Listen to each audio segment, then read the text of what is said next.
Hi, I'm Rebecca, and welcome to my sewing room. This is So Be It.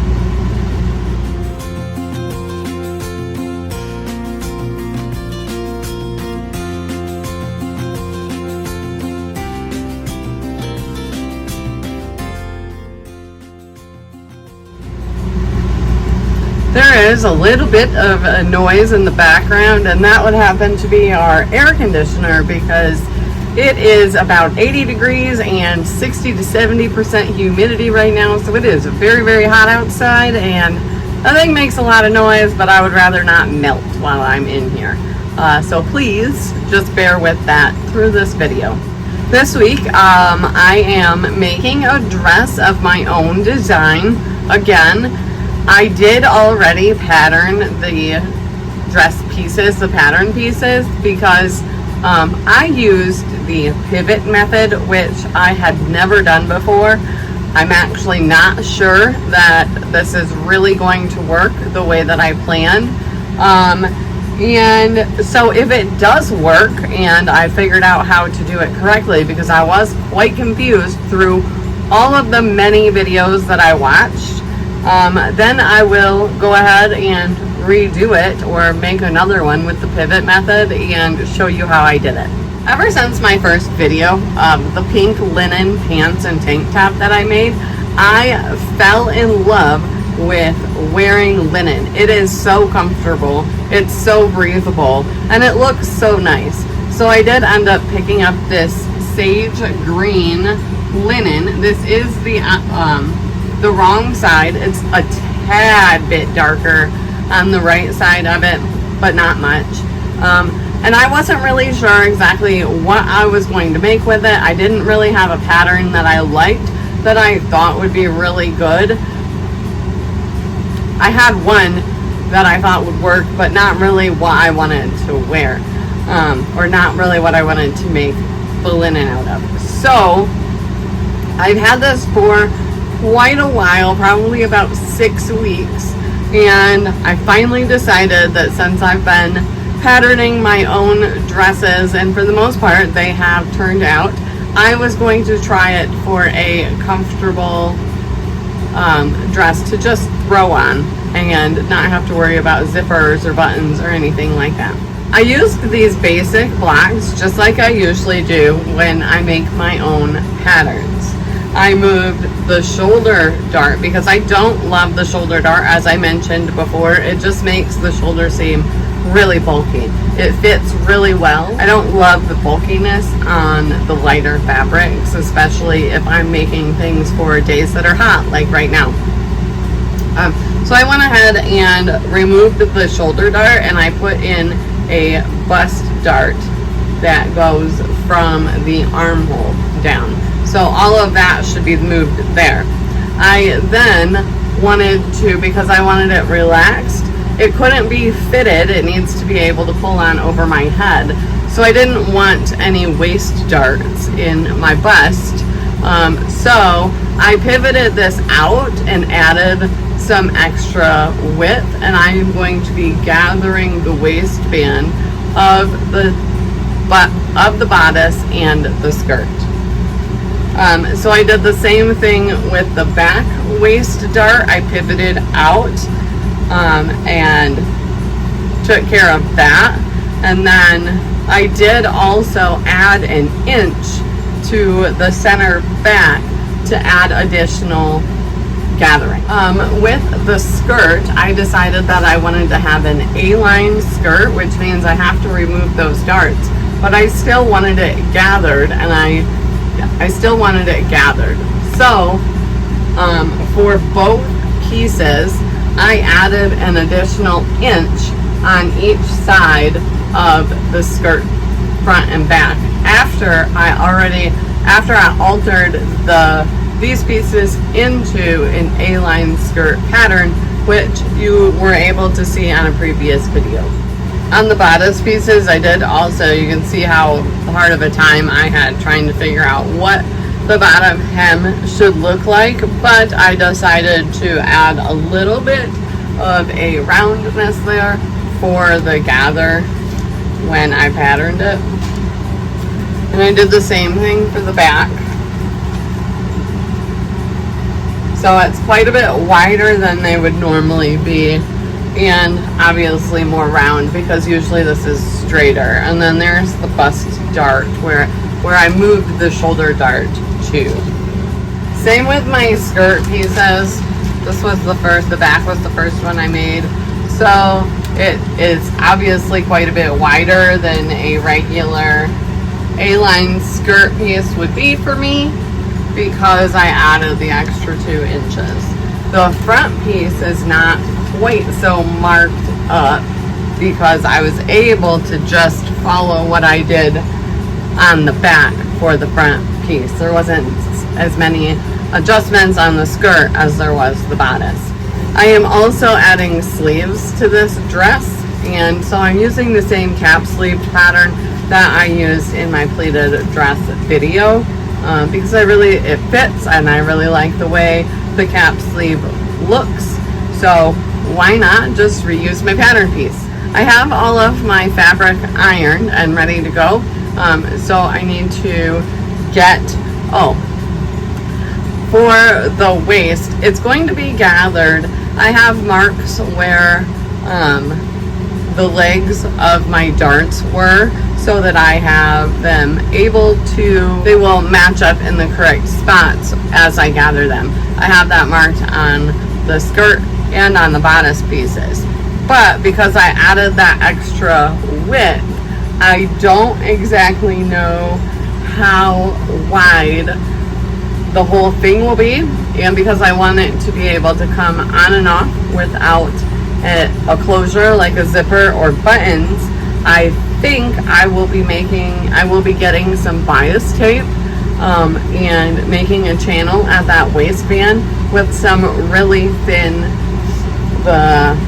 like 1/4 inch wide elastic, so that it's just lightly elasticated like this is, to easily go on and off, but still have the finished look. And if you notice in the description, I do not have any facing pieces because I'm going to finish the neckline with bias tape, and I will be doing a rolled hem on the sleeves. I have not decided how I will be hemming the skirt yet, so once I do decide that, I'll let you know. My next step is to go ahead and cut out all of my pattern pieces, so I will do that and then I'll be back to show you the construction of the dress. I forgot to add a couple things earlier. One thing to note, I did make a pattern piece for it, but I am adding like a ruffle at the bottom. So I cut out 2 8 inch tall strips, one for the back and one for the front, and they were cut on the fold. So I just used the entire fabric piece, and I will be going ahead and gathering that a bit and attaching that to the bottom of the skirt. So this will be hemmed with just a basic, probably 1/2 inch rolled hem. So like 1/2 inch, just going up an inch. So the ruffle will end up being 6 3/8 inches long once it's all attached to it. One other thing I forgot to mention that I was going to do on this dress, if you remember back or go back and check out my Easter dress video, I made that with a mesh embroidered mesh overlay, and then after that, with the extra leftover fabric, I cut out all of the embroidery, and I used that and actually decorated a shirt with it previously. Well, I still have a ton left over, and so I am going to use that again to decorate this dress, because these colors will match really, really well, especially this maroon and olive green color will match really, really well with this sage green. And even though it is a casual and comfortable dress, the embroidery will dress it up a bit and make it look really fun. So that is my plan. It will be I'm planning to sew it onto the ruffle and in areas on the bodice. Probably not on the skirt part, and probably not on the sleeves, but we will see as I put it together if I want to add into either of those spots. So the first thing I am going to do is start with the ruffles. I'm going to go ahead and just hem that ruffle right now with that rolled hem, so that I can go ahead and get the embroidery pieces pinned on where I want them and have that ready to take when I have to leave this afternoon for a few hours. That way I can work on that while I am gone. And then once I get those couple things done, I will come back to tell you the next step.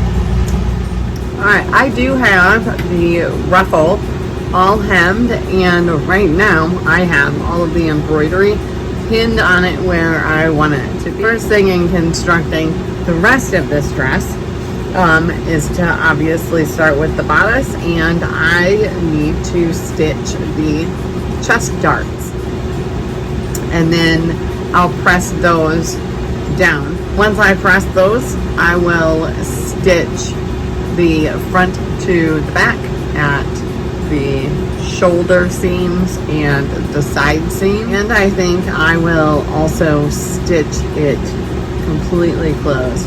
I'll probably try it on first, just to double check that everything fits the way I want it to before I start gathering it, but I'll probably also stitch the back closed. But I'll let you know for sure when I get there. Okay, I have the bodice completed. Here's the front and the back. I did go ahead and put a tag in this because I'm noticing that these more casual clothes that are only slightly different in the front and the back, I'm having somewhat of a hard time like figuring out when I'm putting them on, so I added a tag. This will also fit really well, so I went ahead and stitched close the back of the dress. So now that the bodice is put together, it is now time to hem the bottom of the sleeve, gather the top of the sleeve between my first notches here, and then insert this into the bodice. I am finally back. It's been 10 days. I have hand sewn for 10 days straight, but it is finally. It's been so long, I cannot remember if I showed you the bodice. So here is the bodice, completely hand stitched. And then I am adding 2 ruffle pieces at the bottom of the skirt.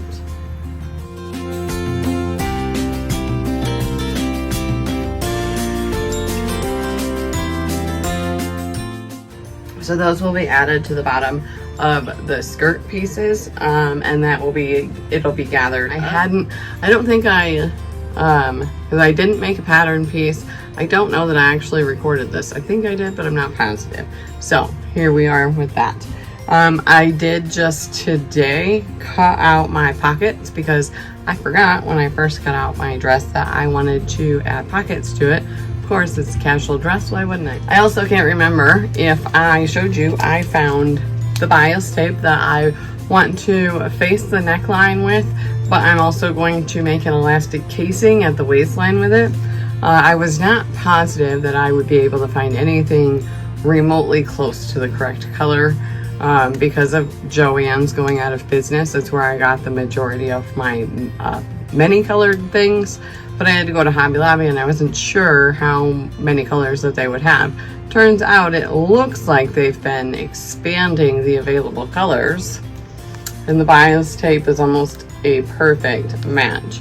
So I'm quite happy with that. I got 2 packages of bias tape just in case. I'm not sure I'm gonna need all of it, but we will see. So I have my skirt pieces all ready to go. Here is the front piece. It is cut on the fold. The first thing I need to do, obviously, is put the pockets on.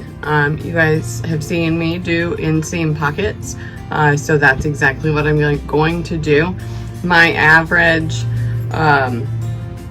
height for the pocket is about 3 inches below the waistline, so that's also what I'm going to do again, because that seems to be where I like it. So I'm going to go ahead and mark 3 inches and put in my inseam pocket. And obviously, as I put in the pocket, I will be stitching those side seams together, and then I will be stitching the back center seam once the side seams are done.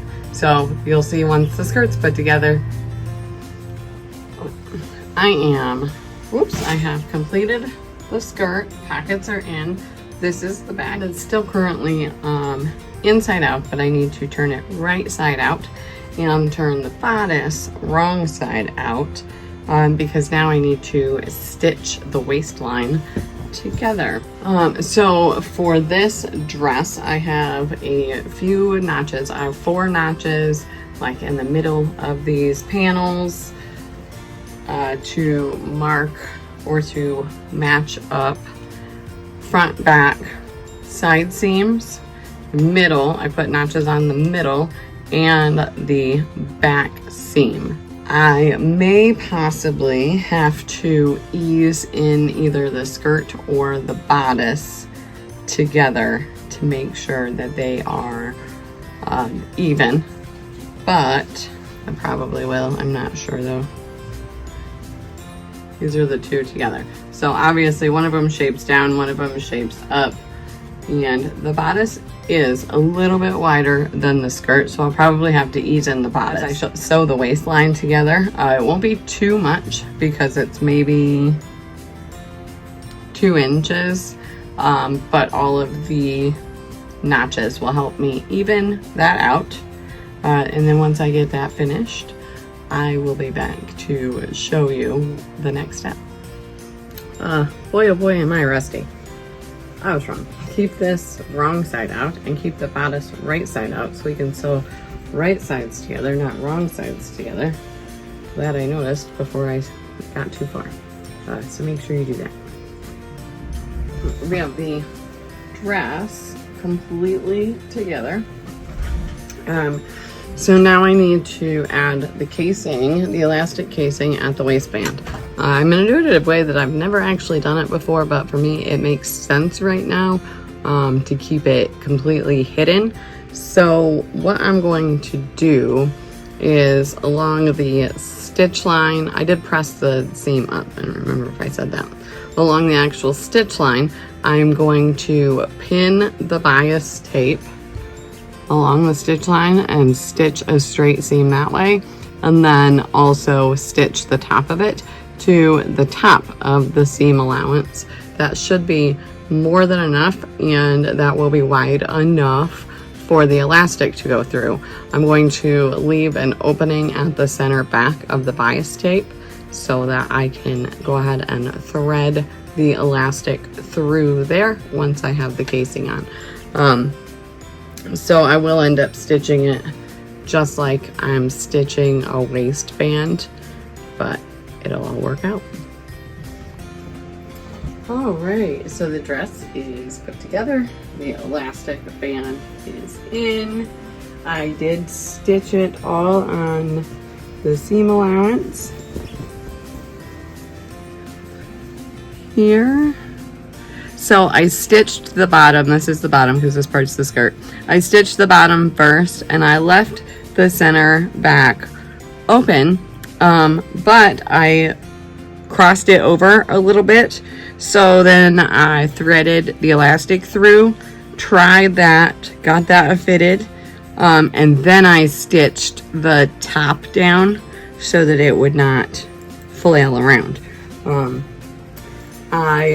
Afterwards, I repressed the waistband. I'm not positive I absolutely love how the waistband looks, so I might like make a sash belt to go around it, but that will come at the end of actually making the dress.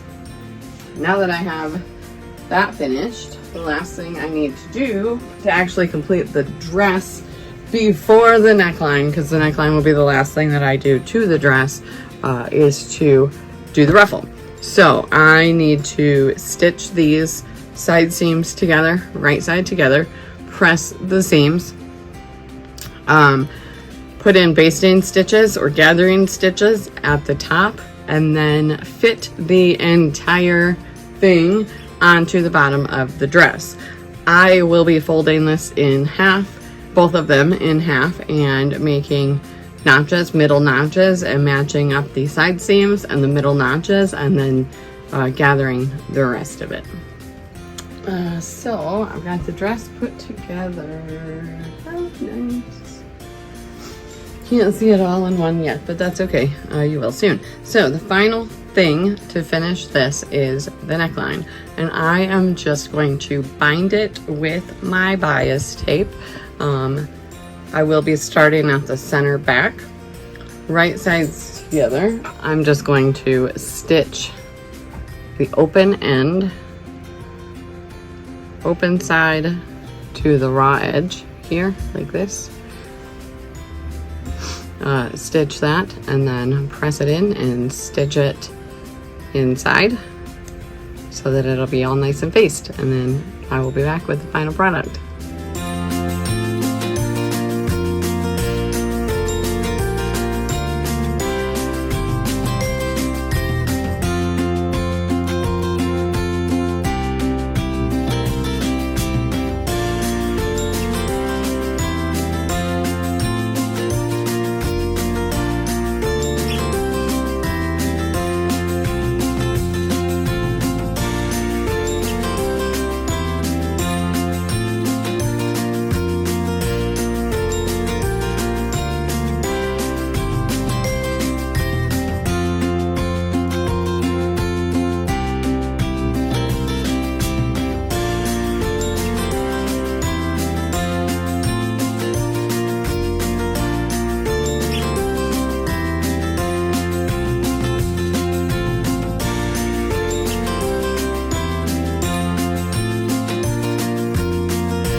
That's my video this week. This is the first garment that I have made using the pivot method with my bodice block, and I realized as I was making the dress that I had to have done it wrong because the bodice and the skirt at the waistline were drastically different sizes.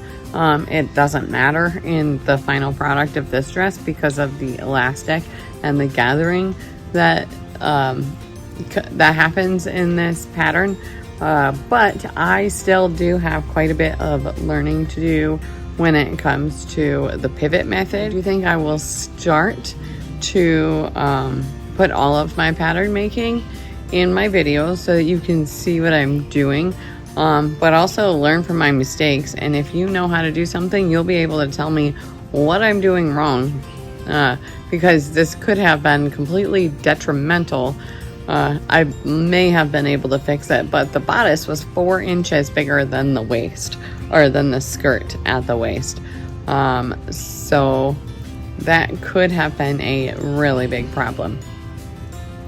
Otherwise, I really like this dress. This linen is a little bit thicker, on the thicker side, so like the week that we've been having with the really high temps and the humidity is not really the good time of year or the good temperatures to wear the dress in. But other than that, this actually will be a really good like 3-season dress. Otherwise, I do want to let you know I've been starting to pay attention to how much time it takes for me to make each of my projects. This was a 53-hour and 45-minute project. However, it only took 10 hours to pattern, cut, and make the dress. It was 43 hours and 45 minutes of hand sewing on the embroidery.